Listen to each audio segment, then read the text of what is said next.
Hello students, welcome to our new channel steno वाले sir. मैं आपको डिक्टेशन प्रोवाइड करने जा रहा हूँ। Be ready for it. Start. Sir, I would also like to take into consideration the role of the various developed countries, whether we call them superpowers or whether we call them highly industrialized nations.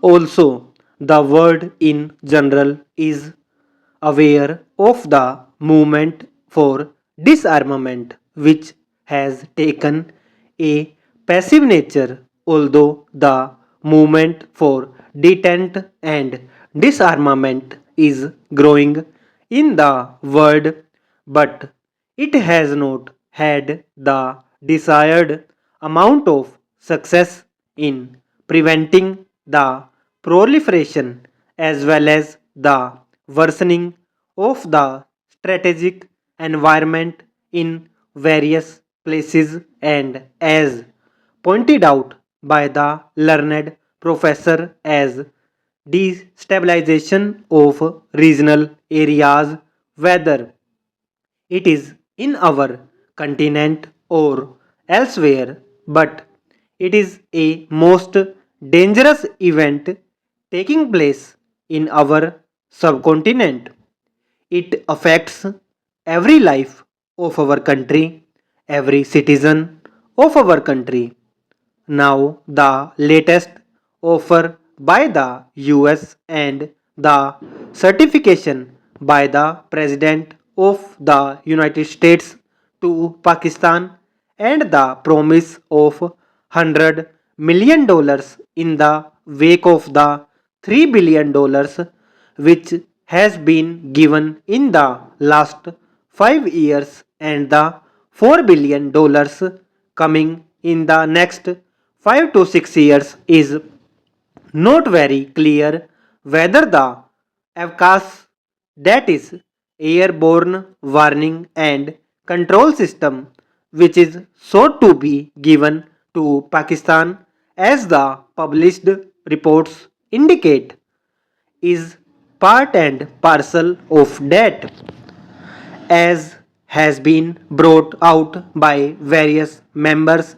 This sophisticated and highly complex command, control, and communication system will make a sea change in the entire security environment and will also include an arms race amongst the various developing countries, including ours.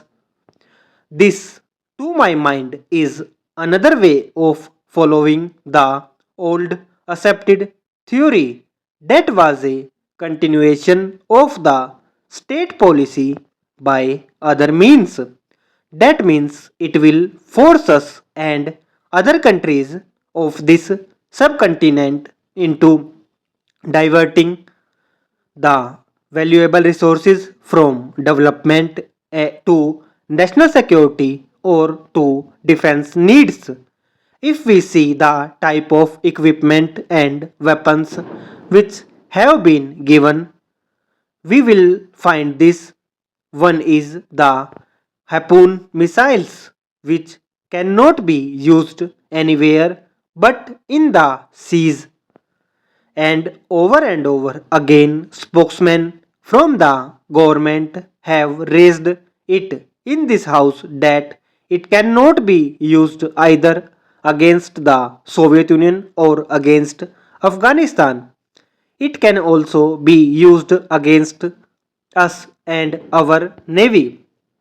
The Abrahams heavy tank, which the learned professor had mentioned, can only be used in planes, along with the formation of the Central Command and the rapid deployment force of the United States. This area, which had been free from nuclear threat, will now have this threat for times to come, and we have to ponder over it.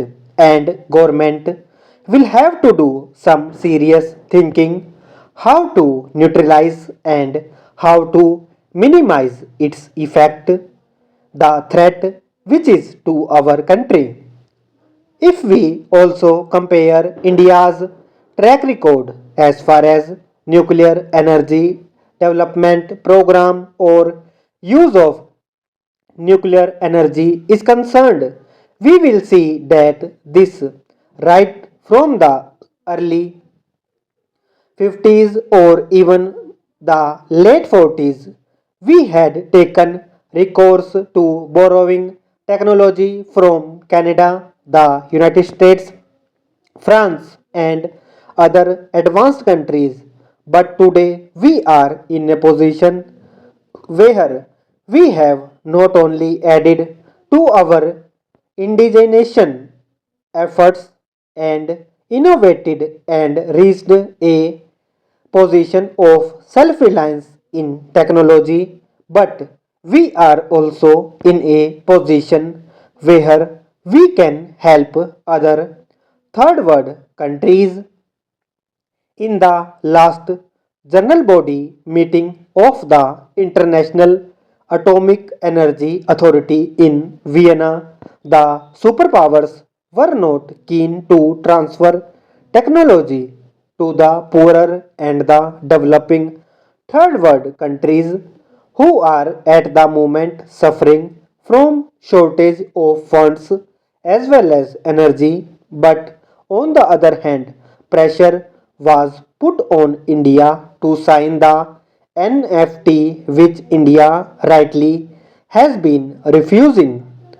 And it goes to the credit of our scientists that we made a commitment on behalf of India that we would share our technology and our expertise in the field of nuclear power generation with the developing third world countries at a time when nobody was willing to share it with them.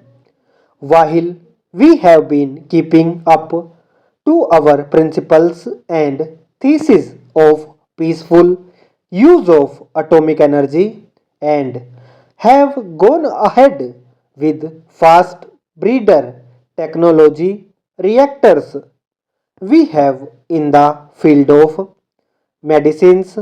We have also set up research centers for the fast breeder technology reactors. We have, by our tolerance and principled stand, not gone in for the uranium enrichment facilities which our scientists are capable of.